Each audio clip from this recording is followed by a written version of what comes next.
Сәлеметсіздер ме, құрметті оқушылар? Бүгін сіздермен атмосфералық қысымға байланысты тәжірибе жасайтын боламыз. Ол үшін бізге мынандай ыдыс керек болады. Одан кейін кез келген стакан, мындай стаканды алдық. Одан кейін от және мынандай тиындар. Осы қарапайым құралдарды пайдалана отырып біз атмосфералық қысымды анықтайтын боламыз. Ең алдымен атмосфералық қысым не екендігін еске түсірейік. Атмосфералық қысым дегеніміз атмосфераның жердегі денелерге түсіретін қысымы. Оны дәлелдейтін қарапайым тәжірибе жасап көрсететін боламыз. Осы тәжірибені барлықтарыңыз үй жағдайында жасауларыңызға болады. Ал онда тәжірибемізді бастайық. Біз мындай ыдыстың ішіне тиындарды салайық. Енді осы ыдыстың ішіне біз суды құятын боламыз. Суды құйдық. Ал мынау тиындар бізде мынау судың ішінде орналасып тұр. Судың ішінде. Енді біз мынау тиындарды біз алуымыз керек судан. Ол үшін егер судан алатын болсақ, біздің қолымыз суға тиеді және қолымыз су болады. Қолымызды су болмайтындай етіп қалай алуымызға болады?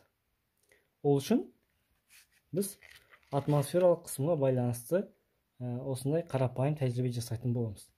Отты аламыз. Отты жағайық. Мысалға, мынандай шамды алайық. Шамды жағып, мынау ыдыстың ішіне салайық. Енді стаканмен осы шамның үстін жабатын болсақ,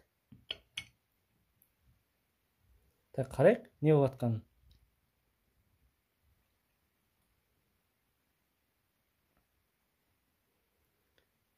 Мен мұнан былай бұрайтын болсам, қарайық.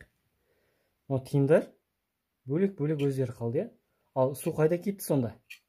Мынау ыдыстың ішіндегі су мынау стаканның ішіне жиналып қалды. Неліктен?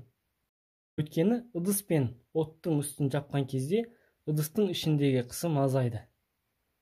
Қысым азаятын болса, ыдыстың сыртындағы бізде атмосфералық қысымның барлығы суды мына ыдыстың ішіне кіргізіп жіберді.